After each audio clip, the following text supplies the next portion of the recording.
البدع والأهواء، أهل البدع العقائدية وأهل البدع السياسية. نقول بيننا وبينكم السلف، بيننا وبينكم الكتب، كان فيقول البدع بيننا وبينكم.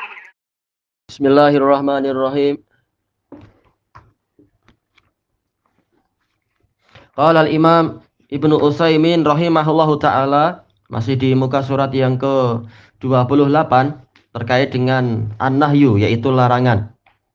Wa qad yustafadu talabul kafi bi ghairi sighatin nahi. Terkadang tuntutan untuk menahan diri dari suatu amalan ini diketahui tanpa pola larangan.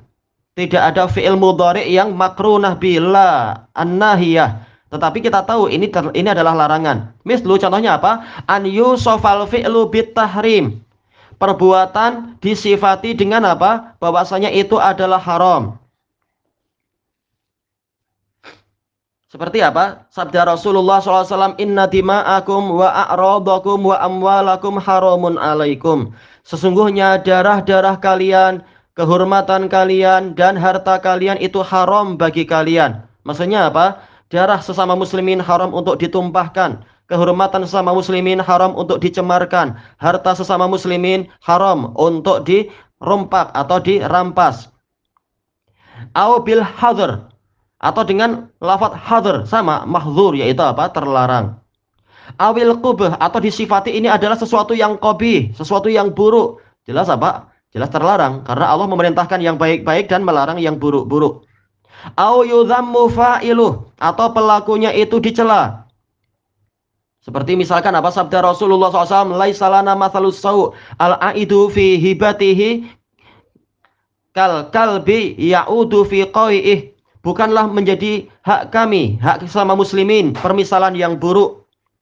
Orang yang menarik kembali hibahnya itu bagaikan anjing yang menjilat ludahnya sendiri, menjilat muntahannya sendiri. Naudzubillah. Jelas ini polanya pola celaan.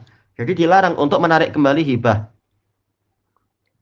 Au yurattabu ala fi'lihi iqab, atau diakibatkan terhadap dari perbuatannya tadi itu suatu hukuman. Disebutkan fajliduhum samanina jaldah, pukullah mereka sebanyak 80 pukulan. Orang yang menuduh orang lain berzina tanpa bukti dan tanpa saksi yang cukup.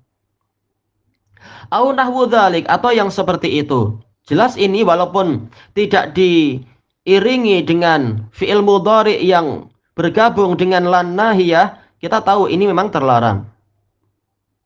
Baik, ada catatan kaki di sini. Allaqa fadilatu syaikhil muallifi rahimahullahu taala biqaulih. Fadilatu syekh al-muallif, yaitu Ibnu Utsaimin, memberikan catatan kaki terhadap ucapan beliau sendiri tadi dengan perkataannya, misalu ma wusifal fi'lu bit tahrim. Contoh perbuatan yang disifati dengan pengharaman adalah qauluhu ta'ala wa ahallallahu al-bai'a wa harrama riba. Allah menghalalkan jual beli dan mengharamkan riba. Baik. Jelas ini adalah haram walaupun tidak ada fi'il mudhari yang makrunah bil nahiyah. Wa misalu wasfihi bil qubh. Contoh suatu perbuatan disifati dengan keburukan, qauluhu sallallahu alaihi wasallam samanul kalbi khabis. Sabda Nabi sallallahu alaihi wasallam, uang hasil penjualan anjing itu adalah busuk. Saman yaitu harga, maksudnya adalah uang hasil penjualan. Wa misalu dhammi fa'ilih, contoh tercelanya pelaku adalah qauluhu sallallahu alaihi wasallam bi'sa, seburuk-buruk atau alangkah buruknya. Tayyib. Wa misalu ma rutiba ala fi'lihi iqab, contoh hukuman contoh perbuatan yang diakibatkan darinya itu hukuman adalah qauluhu ta'ala, firman Allah ta'ala, innal ladzina ya'kuluna amwalal yatama zulma innama ya'kuluna fi butunihim nara wa sayaslawna sa'ira. Sesungguhnya orang-orang yang memakan harta anak yatim secara zalim, mereka itu hanyalah memakan ke dalam perut-perut mereka api. Na'udzubillah. Dan mereka akan masuk ke dalam neraka yang menyala-nyala. Baik. Kita kembali ke atas. Qal ma taqtadhihi sighatun nahi. Apa yang dituntut oleh pola larangan? Baik. Nah, sambil kita mengingat kebalikannya, apa yang dituntut oleh pola perintah, yaitu apa? Yang pertama adalah, yaitu kalau perintah adalah al-wujub, asal perintah adalah wajib. Kemudian asal perintah adalah al-fauriyah, bersegera. Nah, kita bandingkan sekarang, apa yang dituntut oleh larangan?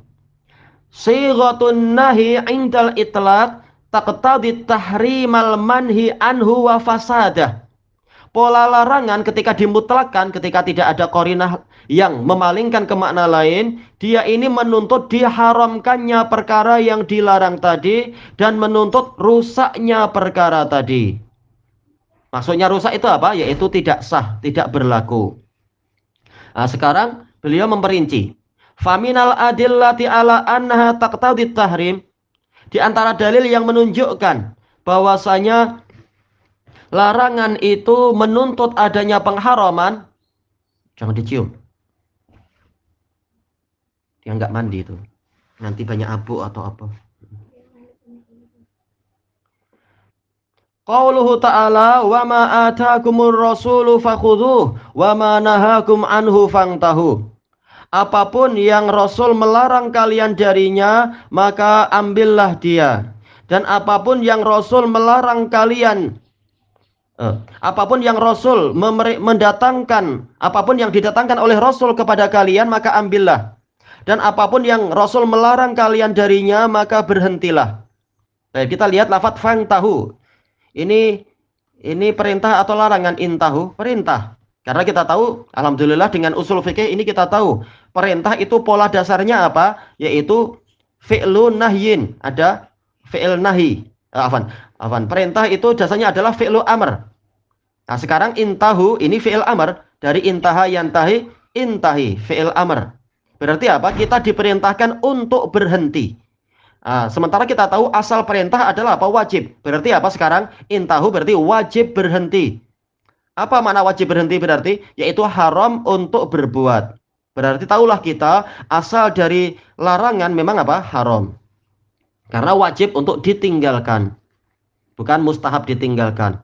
Qala fal amru bilintiha amma nahaan.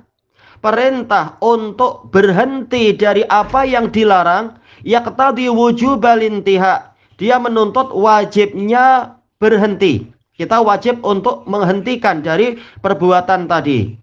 Wa min lazimi dzalik tahrimul fi'il. Dan termasuk konsekuensi dari wajib berhenti dari berbuat adalah apa? Diharamkannya berbuat tadi. Diharamkannya perbuatan tadi. Nah, berarti apa? Asal dari larangan adalah haram. Sebagaimana asal dari perintah adalah wajib. Jadi bukan, ini kan cuma terlarang makruh. Dari mana Anda tahu makruh? Ini haram. Gambar makhluk bernyawa haram. Dan haramnya adalah keharaman tingkat yang sangat tinggi. Sampai Allah Ta'ala dalam hadis qudsi mengatakan, wa man azlam, siapakah yang lebih zalim mimman yadhabu yakhluqu ka khalqi, dari kalangan orang yang mencoba mencipta seperti ciptaanku. Demikian pula larangan bernyanyi, demikian pula larangan untuk minum khamar. Kalau ini mungkin orang mengakui. Larangan untuk isbal, itu semua adalah apa? Haram, bukan sekedar makruh. Menjulurkan kain sampai apa? Menutup mata kaki, ini makruh. Kata banyak orang, tapi yang betul apa? Haram, karena larangan asalnya adalah haram. Dan tidak ada dalil yang sahih untuk memalingkan itu.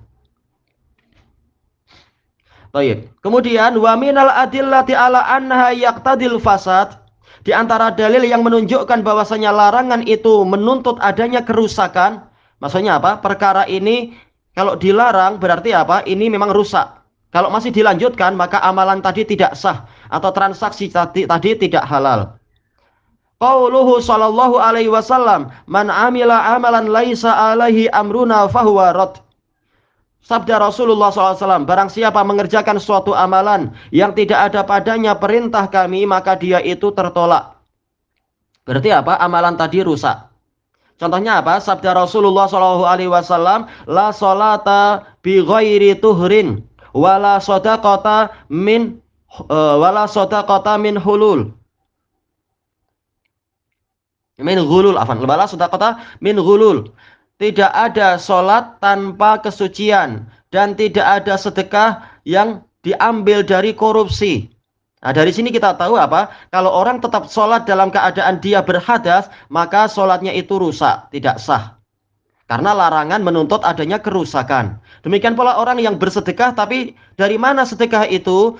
Diambil dari harta korupsi. Maka ini adalah tidak sah. Dohirnya dia sedekah, tetapi dia tidak mendapatkan pahala. Amalannya rusak di situ. Tayyib. Demikian pula yang tidak terkait dengan ibadah. Kalau tadi ibadah, yaitu sholat dan sedekah, itu ibadah. Contoh yang lain adalah yang Allah Ta'ala firmankan tadi. Waharrama riba. Allah mengharamkan riba. Berarti transaksi walaupun sama-sama sepakat, walaupun sama-sama saling ridho, walaupun sudah ada cap dan ada tanda tangan, tetapi kalau itu adalah transaksi ribawi, maka dia tidak sah. Hartanya itu haram. Perniagaan tadi dianggap apa? Memakan harta secara zalim. Baik, boleh jadi dari pihak yang apa itu? Pihak pemilik harta ataupun pihak yang menginginkan harta tadi. Baik, demikian pula jual beli. Yang lafadznya jelas tetapi yang satu dipaksa, maka ini tidak sah.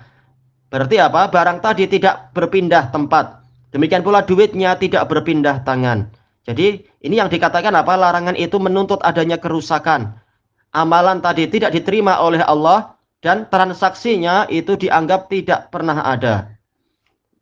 Dan tentunya orangnya berdosa, namanya haram. Ay mardud, yaitu tertolak. Masdar bimakna isim maf'ul. Raddun ay mardudun. Wa ma naha anhu falaisa alaihi amrun nabiyyi sallallahu alaihi wasallam. Apapun yang dilarang, apapun yang Rasul melarang, maka ini bukan bagian dari perintah Nabi. Jelas. Rasul nggak memerintahkan, bahkan Rasul melarang.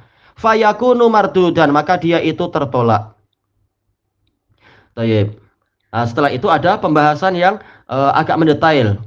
Kalau kita memegang baik-baik dan memahami baik-baik akarnya, maka percabangan dan perkecualiannya itu insya Allah akan senang kita pahami. Tapi kalau akarnya kita masih bingung, maka apa? Murajaah baik-baik akarnya ini, dasar-dasar hukumnya, dasar-dasar pemahaman.